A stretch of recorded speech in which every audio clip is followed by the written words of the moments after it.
เอาสิเมื่อไหร่ดิร้องเมื่อจะดังเอาเบิ้งเนี่ยเด้อหายทิพย์นะง่วงหลังเนี่ยมันแท้แล้วสินะง่วงหลังเลยดิไว้คนดึงไว้ได้ยังไงไม่ไหวแต่บ่ได้โทรหาเพิ่นเด้อคือสิเป็นเพิ่นค้าเลี้ยงหลานอยู่ฟองอยู่ลำไส้เนาะโอ้ยกับว่านุกันเด้อพี่น้องเด้อทางบ่มีรอบแล้วก็เอาผู้ค้าที่ชัดไปเรื่อยๆเนาะเป็นยังไงพี่พ่อค้าสาวขายเนาะย่ายคำดีมันได้ขายดีว่ามือเหนียวเว้ยเนาะบริษัทตีนเศร้ามือจักเถื่อเป็นว่าไล่แม่งวันยกโป้สิเนาะผู้ใดยังได้ปลาแคปปี้เด้อมีขายบริษัทท่านคำดีมันมีขายไหมมีบอกปลาแคปปี้ไม่ใช่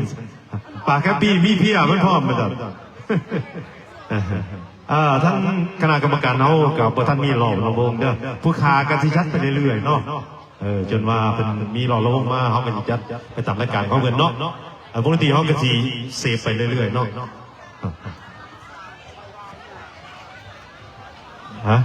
โอ้ทานจอยกับมาสบายดีโอ้ยนังหมีมาไวแท้บ่ยูรินบ่ทั้งมีบ่ทั้งรอบแล้ววงนั่นนี่ทั้งปกติเขาสีจัดไปเรื่อยเนาะแฮปปี้นิวเยียร์เด้อปกติเขาบ่รู้ว่าที่ไหนเดี๋ยวว่าสิยูรินบุญ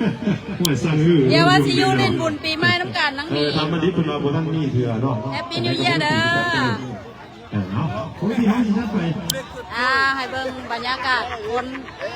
มาลินบุญปีใหม่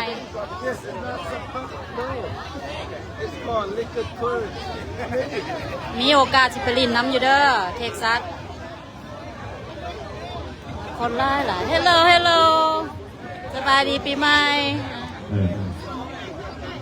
รอบางคนต้นไม้กับสีจัดไปเนาะฮอนมือนี่น่ะมืออื่นมันก่อนสิแห่เศร้านี้เป็นการเสียงนั่งสังขารแล้ว yes แม่มาแถวนี้เจอแต่แถวอีซังเล่นไปเอาเด้อแถวนี้เลยโคตรหลายมือนี่แห่งสิมวนโคตรหลายปีนี้ห้านกะลาย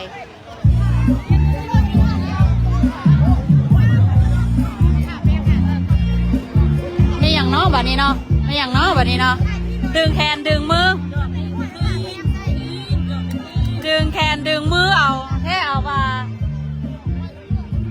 เบิ้งค่อยไปเอาจอกค่อยก็ได้ไปแล้วจ้อยแวมบอกไปเอาจอกเอง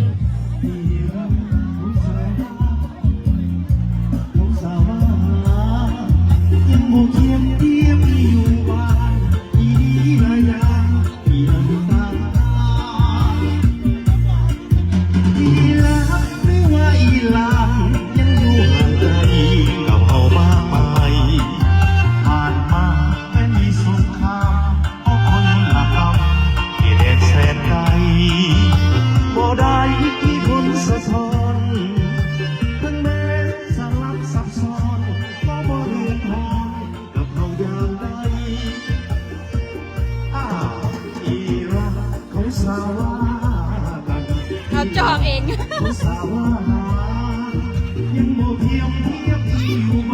มือเราสั่นพอแล้วมันยังบอกคำเดือของอยู่ในใจก็มาต่ำกันดิจะต้องต่ำก็คอยเลย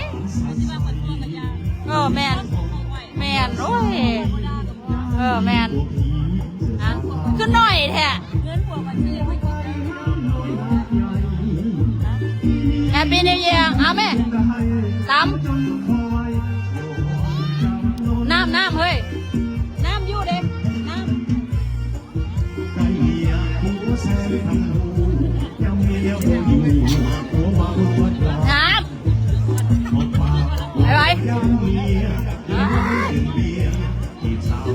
เค็มเค็มเค็มไว้แต่เค็มเค็มเชียร์จักจอกแล้วปูหูแล้วนี่ยังไม่ได้คำเด้อมันจะล่มกันบ่เนาะพี่น้อง มันสิบล่มก่อนบ่พี่น้องขอบอกเลยมันสิบล่มก่อนบ่พี่น้อง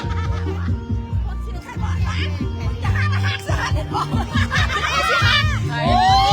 ยเอามาเสียบเอามาเสียบไว้เรียบร้อยก็ตั้งเฮือนใจแล้วเอามาเตรียมไว้เรียบร้อยเลยอีกมันแม่มาแล้วเดียวแม่ยิงมันเดียว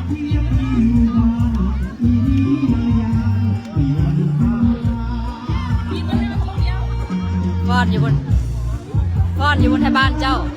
พี่น้องเจ้าฟ้อนอยู่บนฟ้อนใหม่พี่น้องไทยเกาหลีฟ้อนอยู่นี่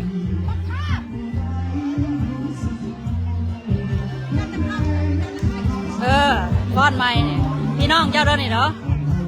ไอ้ใดพี่น้องเจ้าไอ้ใดไอ้เกาหลีคนร้ายหลายมืออื่นมาเด้อผู้นาคนน่ะ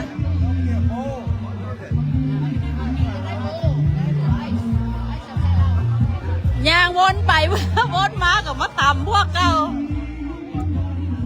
ถ้าคือออกห้อนคอแทนทุกเจ้าน้ำอีกด้วย